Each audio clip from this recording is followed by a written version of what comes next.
Hi guys, welcome to my channel. Sa videong ito ay ating pag-uusapan ang benefits package ng dengue. Magkano nga ba ang package sa PhilHealth kapag ikaw ay na-diagnose ng dengue? Paano maging eligible sa package na ito, at sino ang mga entitled sa package na ito?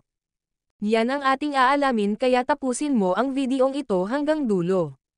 Bago ang lahat, kung bago ka pa lang sa channel na ito, huwag kalimutang mag-subscribe at pindutin ang notification bell upang ma-notify ka sa mga susunod na videos na ating i-upload, dahil ang channel na ito ay nagbibigay ng complete information and tips about PhilHealth benefits. Kaunting kaalaman. Ano ba ang sintomas ng dengue? Narito ang mga senyales at sintomas ng pasyenteng may dengue. Mataas na lagnat, pagdurugo ng ilong at pagdurugo ng gilagid, pagsusuka, pagkahilo, pananakit ng katawan at kalamnan, pagpantal-pantal ng balat tulad ng tigdas o skin rashes. Saan nagmumula ang sakit na dengue virus? Ang dengue virus ay nagmumula sa kagat ng lamok. Ito ay isang impeksyon na sanhi ng virus na dala ng mga babaeng lamok, tinatawag na Aedes aegypti, at Aedes albopicus.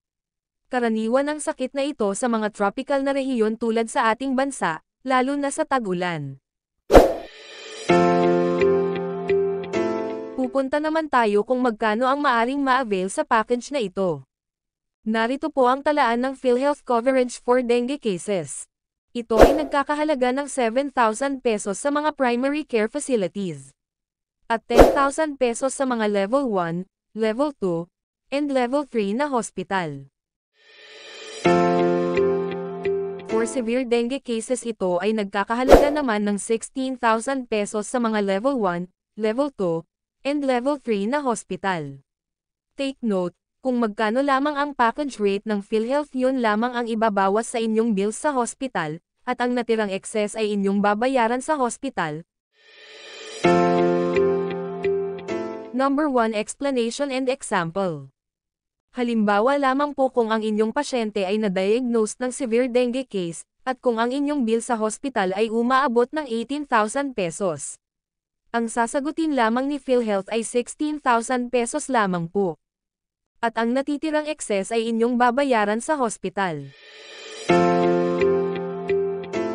Pangalawang Explanation and Example. Halimbawa kung ang inyong pasyente ay nagkaroon ng maraming sakit ayon sa mga ginawang procedure at laboratory sa kanya sapagkat maraming pwedeng maging dahilan ng complication dulot ng virus. Kung ang inyong pasyente ay na-diagnose na may UTI, hypertension at severe dengue, ngunit kung severe dengue ang final diagnosis sa pasyente base sa ginawang assessment ng kanyang attending physician, yun lamang ang eco-cover ng PhilHealth. In short, isang sakit lang ang maaring makovered sa oras ng inyong confinement. Narito ang mga mahahalagang dokumento na dapat dalhin sa oras ng admission, kopya ng inyong MDR. Proof of Contribution. CSF form na maaring i-download online, kailan dapat isumite ang mga requirements. Isusumiti lamang ang mga requirements kapag may advice na mula sa nurse station o maaari rin kayong magtanong sa nurse station kung kailangan nang i-process ang inyong PhilHealth, upang mapadali ang inyong paglabas sa hospital. Maaring isumite lamang ang mga requirements sa billing section o PhilHealth section na inyong makikita sa loob ng hospital. Saang hospital maaring ma-availed ang PhilHealth package na ito? Ito ay maaari nating ma-availed sa alinmang private and government hospital na accredited ng PhilHealth. Sino naman ang mga entitled sa package na ito? Ang mga entitled sa package na ito ay ang lahat ng PhilHealth members, kasama ng inyong mga declared dependents. Paano ba maging eligible sa package na ito?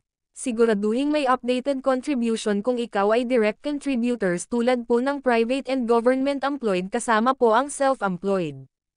At active validity naman para sa mga indirect contributors tulad po ng 4Ps member, indigent, and including mga tinawag na POS o Point of Service na sponsored ng Malasakit Center. At kabilang ang lahat ng mga senior citizens ay covered ng package na ito. Sana ay nakatulong ang videong ito sa inyong mga worries about PhilHealth benefits and hospitalization concern. Kung nagustuhan mo ang videong ito, inaanyayahan ko po kayong i-follow ang ating channel, upang ma-notify kayo kung may bagong videos po tayong i-upload. At huwag kalimutang mag-like and share. Kung kayo ay may mga katanungan about PhilHealth comment down below lamang po. Thank you.